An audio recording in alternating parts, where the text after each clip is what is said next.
Mga Lods, tongits na. Ito po yung laro ni Pandoy.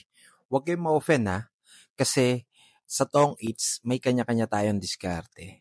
Pero ang papakita ko lang naman yung diskarte natin. Kaya wag pong magagalit yung iba pag tayo ay naglalaro. Salamat po. Binigyan tayo ng queen dyan. Ang diskarte ni Pandoy dito, dahil buho na rin yung queen, hindi ko na kukunin dito. Kasi may mas mga puro pa tayo. Pwede tayo mabigyan ng 8, 7, pare-pares. Kasi may joker. Yan, tulad niyan.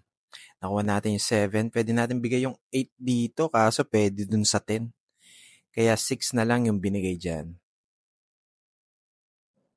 Kaso kinuha ni Moy Palager. Pwede natin ibigay next is 4. Dahil may puro tayo ng 9 na spade or diamond 9. Pwede rin naman dyan. Pero binigyan tayo ng 10, kukunin na. Tapon 9 kasi pinakamataas na yan. Tapos yung joker ilalagay sa 7. Yan. Kinuha pa ni Moy Palager pero wala nang puro. Pag mga ganyan situation, pwede na tayo mag-draw dyan. Kasi baka may puro pa si Moy Palager or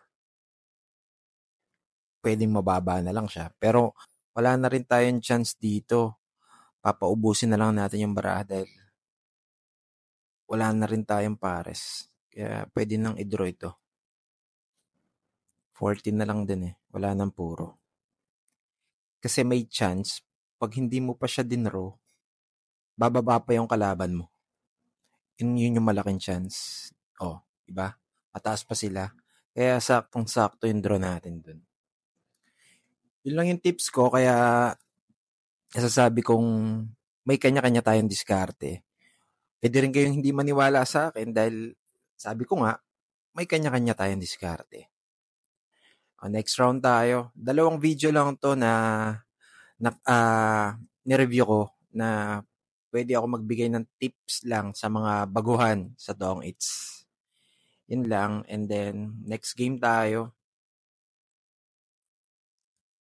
para natututo yung iba. Yan. Grabe, napadab ako dito ah. May joker na naman tayo. Pwede natin ibigay dito is king. Pero ewan ko kung ano ang bibigay ni Pandoy. Ako nga rin pala to. Pero tayo yung hitter, tapon laki tayo dapat dito. Kaya ang diskarte ni Pandoy dito. King 9, pwede yan. King 9 jack. Pero 7 ang binigay. Diskarte niya dito, it's kaya 7 para magpa-7 siya. Yan. At advantage niya doon, hindi pa makakakuha ng mataas yung player sa kabila na si Moy. Yun, may sapaw na tayo ng 4 dyan. Diba? Nakuha. Nagpa-7 tayo. Pasok. Na-fake yung kalaban na si Curbs dyan. Sapaw yung 4. May sapaw pa tayong 8 dyan eh. Pwede na tayo magbigay ng mataas. Dyan. Yan. King. Kasi pwede na tayo magbigay ng king dahil may bahay na tayo. Hindi na tayo matatakot na magbigay ng mataas. Kasi may bahay na tayo. Pwede na natin bigyan yung sa kabila. Kasi pag iipunin natin yung matataas, may chance tayo matalo. Kasi pababaan yung laban dito. Minsan kaya mababa ang binibigay ko, nagpipirmis lang si Pandoy. Sapaw tayo. 3, 2. May sapaw pa tayong 8 dyan, pero ibigay na natin dahil ang baba na lang natin. Alas na lang, di ba? Pasok lahat ng cards sa sapaw natin. Yung cards natin, pasapaw lahat. Saktong-sakto. Dito pag hindi tayo nasapawan, draw na sigurado to. Laki na ng chance natin dito. 1 down lang sila. And then nakapagsapaw tayo. May queen pa siyang puro. Di ba? Nakuha natin ang hits dyan. 2 wins. Kaya for sure, it's natin yan. Yun guys, salamat sa panonood. 2 videos lang ang dinav ko para lang sa mga followers natin na beginner pa lang. Pwede kayong matuto sa sinasabi ko. After nyo matuto, pwede rin kayong mag-upgrade sa mga diskarte nyo. Dahil iba-iba yung mga tao, may iba-iba rin silang diskarte. Diba? Kaya pag nanonood kayo ng Tongits, minsan naiinis kayo dahil ay, bakit ganito? Bakit ganyan? Kasi po, may kanya-kanyang diskarte ang mga tao. Yun lang po. May next video pa pala. Sige nga, subukan pa natin i-dove to kung papasok sa atin. Hindi ko na po alam yung laro dito kasi nung nakaraang araw pa tong live namin na to na binidyo namin. Tulad nito, yung 3 tao inangat niya. Ibig sabihin, itong 3 tao na to, matataas yan. Kaya tinabi niya. Yan, 9.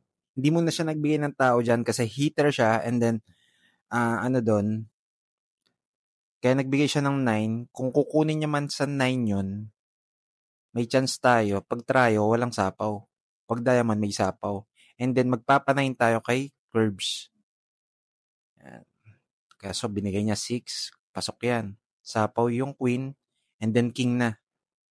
Matik na yung king dyan kasi may bahay na tayo. Pwede na tayo magtapon ng tao. Yan. Ganyan po ang diskarte. And then, pwede rin tayo magtapon ng mataas na dito after. Kung masapawan tayo. Pwede na natin tapon dito yung 10 or jack kung magdodraw ka na. Pero kung ako tatanungin, hindi muna siguro. 3 muna ang tapon dito kasi ang ganda ng puro. Pero kung magtatapon ka ng 10 jack dito, ibig sabihin, magdodraw ka na. Yan. Pwede na rin tayo magtapon ng jack dito. Pero kung nagpapajack man siya, for sure, may sapaw tayo ng Jess dyan. Yan. Yun nga, kinuha. For sure, may sapaw tayo dyan ng Jess. Isang ikot, tapos draw. Pwedeng-pwede na. Dyan.